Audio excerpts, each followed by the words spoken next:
This is WRAL News, your #1 source for local news. From protests to more support for small business to having the ability to test yourself for COVID-19 in your own home. There are plenty of headlines to talk about and dissect this half hour. Hello and thanks for joining us. I'm Gerald Owens. And I'm Deborah Morgan. We are here to help you make sense of it all, starting with the efforts to flatten the curve. At this hour, North Carolina has more than 7,000 confirmed cases with 240 deaths. And more than 400 people are in the hospital. Tonight, we dig deeper into these numbers. We will hear from one of the experts working to flatten the curve in North Carolina.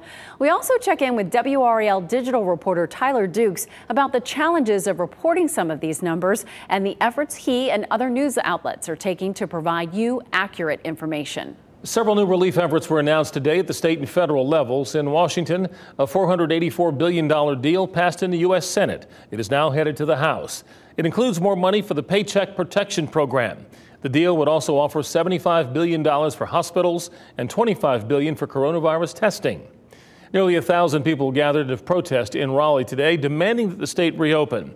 State lawmakers on both sides of the aisle, including Governor Cooper, support a plan to pump $75 million into additional support for small businesses through the Golden Leaf Foundation. The governor also announced a new executive order for furloughed workers. They will now be eligible for unemployment benefits. We covered those protests here on WRAL throughout the morning and into the afternoon. WRAL's Joe Fisher spoke with those who showed up today, people hoping to get North Carolina back to business as soon as possible. Some of the protesters shouted at police and the nurses who showed up out here to counter-protest, but all in all, things remained pretty peaceful. Tonight, Raleigh police say they did not make any arrests. Where's your oath? They came holding signs. We have to say enough is enough. Holding flags. Our business is down 43%. Holding bullhorns. People are afraid to go out. They're afraid to do this. They're afraid to do that. Police say about 1,000 protesters showed up, circling the governor's mansion, the legislative building, and the Capitol for 4 hours. We're all going to be in poverty because we can't work. We can work with precautions. The protesters have joined a growing Reopen NC movement, demanding Governor Roy Cooper lift the stay-at-home order, even with some risk. The very moment that we open up, it will increase our numbers because we've all been in the house. You can't stay in your house forever. Nurses and healthcare workers stood by quietly counter-protesting, acknowledging the lack of social distancing. The longer this kind of activity goes on, the longer it puts me and my coworkers and our families at risk. Anne Marie Somerville and her coworker Whitney LaFleur say more testing and tracing needs to happen before a very gradual reopening. What I fear the most is loved ones, coworkers becoming ill, which they already have, but to a greater extent. A deep divide as the emotions start to boil over. Social distancing was nearly impossible. The crowd started showing up 2 hours before this rally was supposed to start. At first, they were about 6 feet apart, but as those crowds grew, it became harder and harder. Quite frankly, some of them also think that this pandemic is overblown. They want to see the economy get back going. A lot of them were not wearing masks at all. Back to you. All right, Joe Fisher, thank you. I want to shift now to what's going on across the country. President Donald Trump and his team and the COVID-19 task force just wrapped up a short time ago. I want to show you on the screen right now some of the major headlines here. Let's start with that 60-day pause on immigration into the United States. The president says he'll revisit things after 60 days to see where we are if that needs to be extended. He was asked about Kim Jong-un's condition. The United States right now says it's unconfirmed how he's doing. He's been out of the spotlight, not heard from for the past several days. So there are some questions about how he's doing there in North Korea. Also, the major metropolitan areas are seeing improvements, not a huge influx of new cases, according to Dr. Deborah Birx. Here, take a listen. New Orleans is nearly back to their baseline of where they started for new infections. We also are seeing improvements in Chicago and Boston, and that has been a great concern for us over the last several weeks, but they appear now to be flattening. The president did praise the lawmakers in Washington, D.C. and the Senate for passing the bill to get additional funding out to small businesses. Things now will shift to the House. That's expected to be signed into law, getting more money out to those small businesses and workers by the end of the week. Back to you. Thank you, Mark. North Carolina leaders have said we need more testing before we can reopen our communities, and there is a new tool to make that happen. The Food and Drug Administration has authorized Pixel tests. They're made by North Carolina-based LabCorp. They allow patients to collect nasal swab samples at home, then mail them in for results. LabCorp's president says they have 60,000 tests available for purchase online right now, but those are reserved for first responders and medical workers. Do you have any concerns about the reliability of the results for an at-home test? We worked very closely with the FDA to validate every step in the process and make sure that it is just as good as the processes that from a specimen collected in your doctor's office. And LabCorp's president also says once the company receives your swab in the mail, they can get the results back to you in a matter of hours. The company hopes to ultimately expand the number of test kits and sell them more broadly. Two nonprofit organizations have teamed up to help distribute face masks to Latino, Asian, and other minority communities. WRAL's Leslie Moreno tells us about this initiative and why it's something many say is needed. This entire area you see here behind me was packed. Dozens waited in line to get their face masks. Some even waited up to an hour, while others even called off work. As cities and towns begin making masks mandatory, the Diamante Arts and Cultural Center has partnered with Asian Focus to help distribute hundreds of face masks to minorities. They don't have access to it, and they probably afraid to go to any establishments to try to purchase them. And so what we're looking for is to find a place where they're familiar with so they can come and get it through us. This is Santo. He's still working and he's had trouble finding masks. He says the turnout doesn't surprise him as he feels there aren't enough resources for minorities. This is Rose May. She waited in line for almost an hour. She had no luck finding masks either, until now. This event was set up in hopes of giving community members of all backgrounds and color a chance to protect and inform themselves during this pandemic. There's a lot of resources, but there's not the translating and the being able to share it within the communities. It's going to a very few amount of people. Diamante says thousands of people have contacted the organization asking for masks. A fund has been set up to raise $5,000 to purchase more. And the organizations will be distributing more face masks tomorrow at a different location. Head to WRAL.com for all the details. Leslie Moreno, WRAL News, Raleigh. Expect more lines if you plan to go on the hunt for discounted chicken tomorrow. House of Rayford has more drive-through sales planned in our area. This is Sky 5 video from sales over the last several days. The sale in Creedmoor is at Pleasant Grove Baptist Church. In Raleigh, you can go to the State Fairgrounds. Both sales officially start at 9 a.m. A part of our commitment to bringing you clear coronavirus coverage means analyzing the numbers and looking at the trends. Coming up, the efforts to look for trends in social distancing in North Carolina and what makes analyzing some of the numbers so difficult. Kat? And it's been a breezy day, but a beautiful day looking out over Dix Park as a cold front passed through. I'll let you know the impact this front will have on tomorrow's weather coming up. You're watching coverage you can count on with WRAL News. You know, the people that are advocating that we eliminate social distancing right now and that we just completely open up the economy, I mean, what they're really advocating for is that every single person in this country become infected with coronavirus. Because that's what's going to happen if we throw things wide open. You know, so if you like your grandmother, you may not want to do that. Well, the opinions are vast. However, the consensus is clear. Staying at home does help. Dr. Gunn, whom you just heard from, one of 3 Duke experts, discussing the pros and cons and when and how to reopen the economy. And to put the numbers into perspective, we're going to show you the average, which can help determine the curve. While you can see it goes up and down a little, it does not necessarily show a peak or a continuous downward spiral yet. Now, there's a group of volunteers committed to studying our social distancing behavior statewide. The leader of this group is Dr. Allison Lazard, an assistant professor of UNC's Hussman School of Journalism. Thanks for talking with us tonight. Thanks for having me. Sure. Tell us a bit about what your group is and what you're tasked with. Absolutely. Our group here at UNC is a group of volunteers, as you mentioned, in the Hussman School of Journalism and Media, the Gilling School of Global Public Health, and Political Science.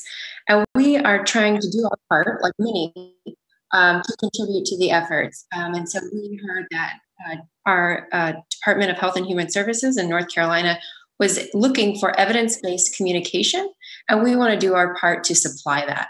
So we're trying to better understand what North Carolinians think about social distancing so that we can deliver messages that are helpful and guide them in the proper behavior.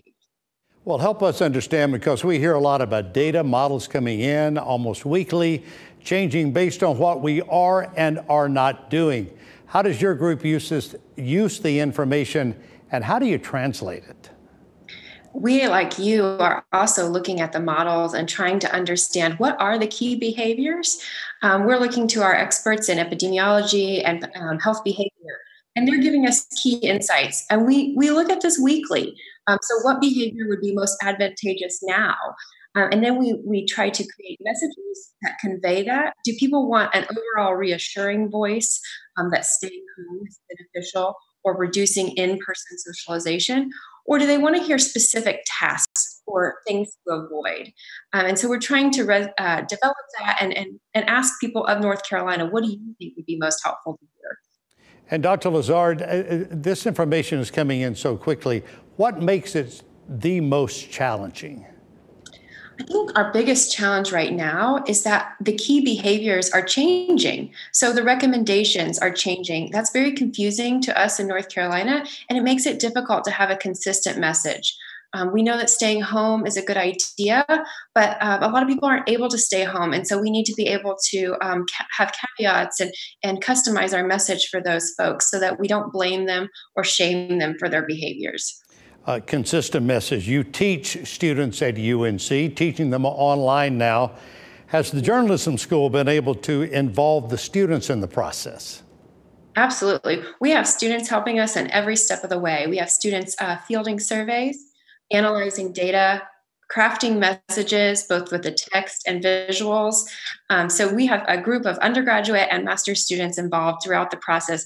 And it's such a joy to work with our school and the other students across other departments with this project. Do us a favor, tell them to keep up the good work. Dr. Allison Lazard, leader of the group with the UNC Hussman School of Journalism, one of the best on the planet. Thanks for your time and your commitment. Thank you. David, getting some new information just released at 6:40 this evening from the Department of Health down in Fayetteville. Cumberland County Schools telling us there that they're actually dealing with a case of COVID-19. A worker at Douglas Byrd Middle School meal site has tested positive. That person was wearing a face mask during food distribution and gloves. But for the next 14 days, out of an abundance of caution, they are not going to have food distribution at that school location. So that's something that if you go to that school to get food, a lot of people do, want to let you know about that as we're getting more information. Also, Chapel Hill Carborough Schools releasing some information right here this week saying they're no longer going to be using buses. You see that talking about in this paragraph right here to deliver food. Instead, they're going to use some volunteers to pick up meals at two of their hubs. One mentioned as Northside Elementary, as well as another elementary school. We'll get this information online for you. But, you know, when you're dealing with a lot of people, you're dealing with these food delivery programs, trying to get students the food they need. They're running into some issues, but obviously both of these districts are doing what they can to get things back under control quickly. Back to you. Thank you, Mark. Because of the pandemic, this year's NFL draft will be unlike any we've ever seen.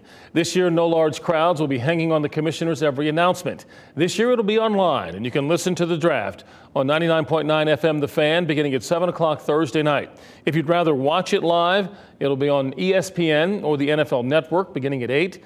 And of course, we'll have highlights on WRAL News at 10 and 11. Today, we learned another FEMA shipment of PPE arrived in North Carolina this week. In his update this afternoon, Emergency Management Secretary Mike Sprayberry said the supplies have already been distributed in 67 counties, but the need is still there, not just for hospitals, but for assisted living facilities and first responders. Specifically, he says gowns are the biggest need.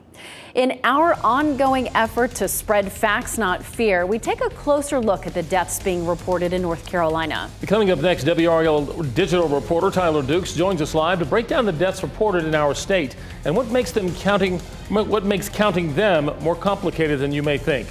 And don't forget to sign up for our daily coronavirus podcast updates. Our 5-minute daily briefings come down every afternoon. Just search Coronavirus North Carolina News Brief wherever you get your podcasts. You're watching coverage you can count on with WRAL News. A beautiful and windy spring Tuesday. Meteorologist Kat Campbell is here with your first look at your Wednesday forecast. Kat? And what brought the wind today was a cold front, so it is going to be a little cooler tomorrow. Behind the front, we'll be waking up to temperatures in the mid-40s at 8 a.m. tomorrow, but plenty of sunshine throughout the day. We're right back up to 58 degrees by lunchtime. High temperatures tomorrow in the mid-60s, not so windy, so it should be a nice day to get some fresh air. That is going to change, though. On Thursday, we're under the threat for severe storms. The highest threat are level 2 risk for the southern part of our viewing area. We'll have a closer look at the storm threats and the timeline for this storm system coming up tonight at 10 on Fox 50. All right, Kat, thank you. Earlier in this newscast, we showed you a curve our team of digital reporters is using to track cases in North Carolina. A similar chart tracks deaths. More than 240 people have died in North Carolina. You can see this graph shows the average number of daily deaths, and it is still rising. And while the numbers will unfortunately continue to rise, our data trackers at WRAL are organizing information and numbers in a way to give us a real picture of where we are in this pandemic. One of those is Tyler Dukes. And Tyler, we wanted to have you on tonight to discuss death cases specifically. So thank you for being here. Thanks for having me. Tyler, talk about the measures you and the digital data team are taking to count the cases and what makes it so challenging. Right. So we're looking at this curve a couple of different ways. I mean, we are in real time trying to track the county by county number of deaths and cases, which you will see both on our website and on our broadcast. And that's sort of the cumulative curve that you've seen go up over time. We're also trying to take a closer look at the new cases, the new deaths day over day, and how that sort of changed on average. And you'll sort of notice in some of these bar charts and graphs that number can be a little spiky. And the reason why we're trying to sort of smooth that out with that 7-day rolling average is so we can get a better sense of how this is sort of changing over time. So we're tracking that a couple different ways, and we're trying to present that to the public so they can essentially see what we see when we're looking at, how we're doing in terms of our reaction to coronavirus. Tyler, why do state officials say it's possible to arrive at essentially 2 different numbers for deaths? Yeah, so we actually, as part of this effort, we teamed up with several different newsrooms across the state, newspapers, nonprofit journalism organizations, and other TV stations, to take a look at how the state actually counts deaths. Now, the state here is trying to go for the most conservative estimate of deaths due to coronavirus. And so what that means in practice is that they're only counting deaths with positive confirmations, essentially the lab test coming back saying, this is a COVID-19 case. But one of the other ways to track that is to review death certificates. And so this team over the past couple of days has requested and reviewed thousands of death certificates from counties all over the state. And what we found was a really interesting picture, because there are lots of cases we have found where someone will die in a hospital and there will be a death certificate recorded, but either COVID-19 will not be listed on that death certificate, or there will be sort of a pending result because that result was still waiting for a lab confirmation of that case. Tyler, what else are you learning from the coalition's review of these death certificates? It's been really interesting to spend the last couple of days reviewing how these certificates are sort of created and logged. Because again, these are the official tracking system for how people die in the state. And one of the things that has been really interesting to me is the inconsistency. Death certificates are documents that have to be produced really quickly. And as we know from our coverage of the last several weeks, in many cases, these tests can take days to come back and confirm a COVID-19 test. So, health officials are really trying to balance this need to be able to produce these documents quickly with accurate information and to, again, be conservative in their overall estimate of the number of people who have died of COVID-19. So, you're seeing some cases where these death certificates are listing COVID-19 and some where they're not, even though they are counted in the death toll, because, again, these death certificates and the lab results kind of come back at different times. Tyler, the science of numbers is enough to give anyone a headache. And it's not for the faint of heart. It takes a certain individual or individuals. Talk about the challenges you face trying to do this on a daily basis. Yeah, we're trying to just be very careful. We're using a combination, and this is one of the reasons why, we're going after the death certificates in particular, because we want to try to gauge some numbers that the state is giving us with a couple different sources. And so that's one of the reasons we sought this project out. I think we're trying to really balance the need to inform people and to let them know what's happening on the ground with some of the realities on the ground, which is that tracking this stuff across an entire state and 100 different counties is difficult. It's difficult for us. It's difficult for the state. And so we also have to make sure that we're knowing what we do not know about these numbers. We all appreciate the work you're doing. What people need now is information.